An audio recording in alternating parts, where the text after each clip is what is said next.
to redefine education in the 21st century. Dear friends, it's a great pleasure to be amongst you once again. My heartfelt thanks go to the esteemed senior colleagues and all the dedicated team for enabling my participation in this fantastic conference.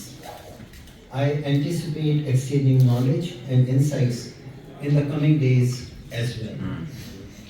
Today's topic of my presentation is in front of you, Redefining Education in the 21st Century. I come almost at the end and it has its own advantages. The soil is prepared, and when you sow the seed, it is ready to germinate. Teachers are like farmers who cultivate thorny lands and make them bloom with flowers and fruit. So, what has been said before is a background to what I am going to say, and I am going to cut down on repetitions. You may see slides with materials, but I'll focus on some points that I want to emphasize. So the first one is that being a teacher and a language assessor for 45 years, given a chance to teach now, I would do it differently. And the reason is education seems to have failed. According to a research, if you look at children, assess their capacities, you will find 95% of them become geniuses. At the end of graduation, only 2% can become genius. So this is what we are doing with education. So I would like to explore some concepts together. From Khalil Gibran, who is my favorite. This is from his book, The Prophet. He says, your children are not your children. Young people here. Your children are not your children. They are sons and daughters of life's longing for itself. They come through you, but not from you. And though they are with you, yet they belong not to you. You may give them your love, but not your thoughts. For they have their own thoughts. You may house their bodies, but not their souls. For their souls, and this is very important, for their souls dwell in the house of tomorrow, which you cannot visit, even in your dreams. My father taught me with a slate and chalk. I am using technology today to present. If my teachers and my parents had not prepared me well, I would be like many old people who cannot even operate a mobile or a telephone or a television. We redesigned education to equip students with the skills needed to thrive in a rapidly evolving world. The world is changing every moment, especially we have talked about AI, technology, so many things. The world is just changing every minute. So what will happen after 10 years, nobody knows. 15 years ago, 20 years ago, there was no internet. Maybe 30 years ago, there were no computers. The world is changing. How can we prepare ourselves to remain fit in the ever-changing world? Now, I look at education as a transforming agent, and it is from caterpillar to a butterfly. So you have many stages. You have pupa, you have other stages, and you see this insect is like the child. The child cannot get up and walk. It needs a lot of support. But now you have become butterflies. You can fly in the unlimited sky. How do teachers, how do parents enable students to become butterflies?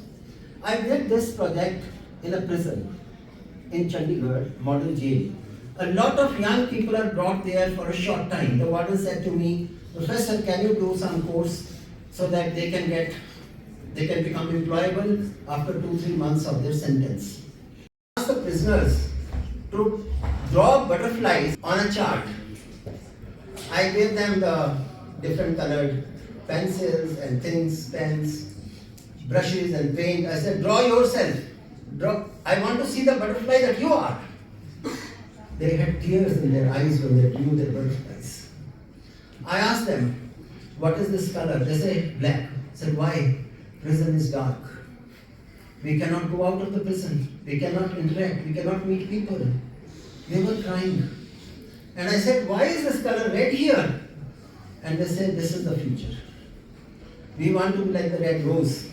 I want to meet my beloved. I want to give her the rose of love. I will never do what I have done again.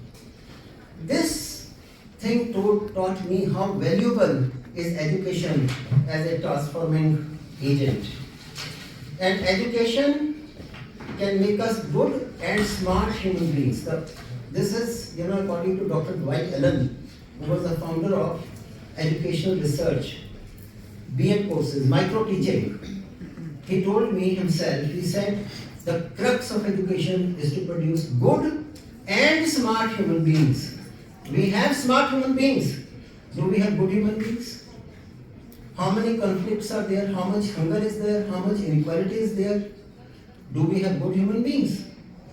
So these things, wherever my father is, he would be very happy to see. What was the secret? You must decide early on what you want to be, and then put your life doing to time. My stories are there. They are listening. Okay, just 2 minutes maybe, I'll just conclude. So, learning to be, but learning to live together is very important. And that we had G20 in India, and the main theme was one earth, one family, and one future. So, BRICS, G20, the world conferences that are there, they are precursors to a world civilization, a united and prosperous, equitable and just world. This is the message of these conferences. So they said one earth, one family and one future. Vasudhaiv Kutumbakam, that's the old Hindi Indian adage, which means the whole earth is but one family. And we have to think about that and be like that. Okay. And language? Okay. Now the language part has been dealt with, but I have some strong views on language, being a linguist. I think we should learn our mother tongue very well. Up to class 3 or 4, we should learn our mother tongue very well. And after that, we should learn an international language. If you look at the language graph of the world, there are about 1,000 languages. 1,000. 400-500 languages have less than 100,000 speakers. They are in imminent danger of being dead. They would die.